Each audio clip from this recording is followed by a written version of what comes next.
Chapter 8. Lackeys, Minions. Murphy drove his beat-up Toyota Corolla down the Hennepin Avenue, heading straight for the ruins in the warehouse district. The car's left tail light was shattered, and a rope tied to the bumper held the trunk closed. He parked his car across the street from the ruins and turned down the volume on the car radio. "This it?" Veronica took better look at the burnt ruins. "Yeah." She opened the door. They exited and walked around to the front of the car. The strong stench of smoke burned her nostrils. A pile of blackened wood and small patches of scorched grass and earth in the front yard emitted white wisps of smoke. The sight wasn't grand, nor was it anything special. "This place must have burned good." He examined the area. "So this was a sanctuary?" "That's what I'm trying to find out." Suddenly she realized that bringing him along was a bad idea. She couldn't forgive herself if he got hurt. Most importantly, Sean would never forgive her bringing another person into her mess. "So what exactly are we looking for?" He glanced up and down the street before slowly approaching the sectioned-off area. "Anything that might prove this was a sanctuary."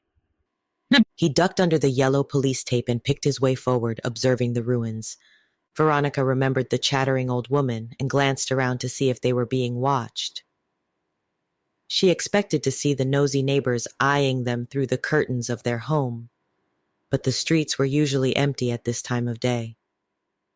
She checked her watch. Just past 4 in the afternoon. They had to be quick and leave in a few hours before sunset, or nosy little ladies would be the least of their worries. "I don't know how you can pick out anything in this mess." He picked up a piece of burnt wood. Veronica ducked under the police tape. He was right.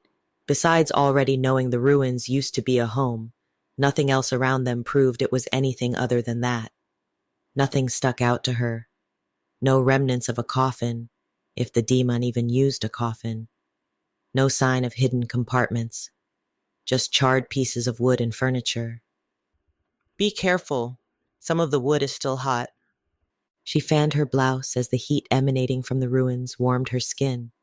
"What kind of stuff would you find in a sanctuary?" His eyes flitted from the debris to the neighborhood and back again. "Holding cells, lots of extra beds, maybe a coffin or two. A sanctuary is like a demon safe house." She stood in the center of the rubble and turned in a circle as she carefully scanned the neighborhood and quiet streets. "If we're lucky, maybe some remains of their victims?" A lone squirrel ran into the road, paused, stood on its hind legs, and stared at them before it ran and disappeared behind a tree. Murphy nervously jingled his keys. "The cops don't know about them?" "No. The demon keep their lives secret, remember?" "How do you know then? Your mother?" "The Brotherhood." But Veronica didn't want to tell him about that. "My mother," she confirmed, turning to walk back to the car. "This is some paranormal shit," he said. "Like the Men in Black or Roswell. Stuff like that." The squealing sound of tires pierced the air. A blue windowless van rounded the corner at breakneck speed, racing down the street. It swerved uncontrollably from left to right before coming to a screeching halt next to Murphy. The van seemed oddly familiar to Veronica. She froze and she locked eyes with the driver, a white male, who glared back from under a black baseball cap. She rushed back to the car and screamed at Murphy to follow her. The driver obviously wasn't a demon or a vampire. He didn't look like a researcher, and to her knowledge, there were no chapters in the city anymore. A minion? He didn't look like a minion. She screamed at him again, but her words drowned under the roaring of the van's engine.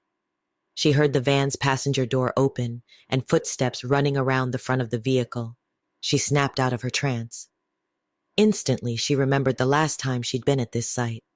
She saw the van before, down the street the other day. Murphy ran to the car, unlocked it, and they jumped in. He started his car, yanked it into gear, and sped off. 3 men in white ski masks and blue sweatsuits appeared in front of the van carrying crowbars, chains, and knives. Holy shit! Murphy's neck craned as he looked over his shoulder, then to the rear view, then back over his shoulder. Who are they? Veronica paced her breathing and finally replied in a short breath. Minions, I think. The old Corolla whined as he maxed out the RPMs before he rounded the corner and changed gears. Minions? Lackeys, minions, same thing. She turned around to see if they were being followed before she spoke. Human servants of the Deamhan. Human servants? You didn't mention anything about servants.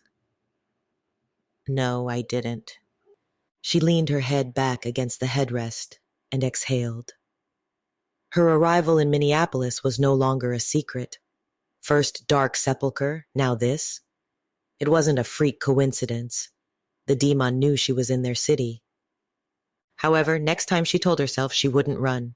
Next time she'd be ready, armed, with a stake.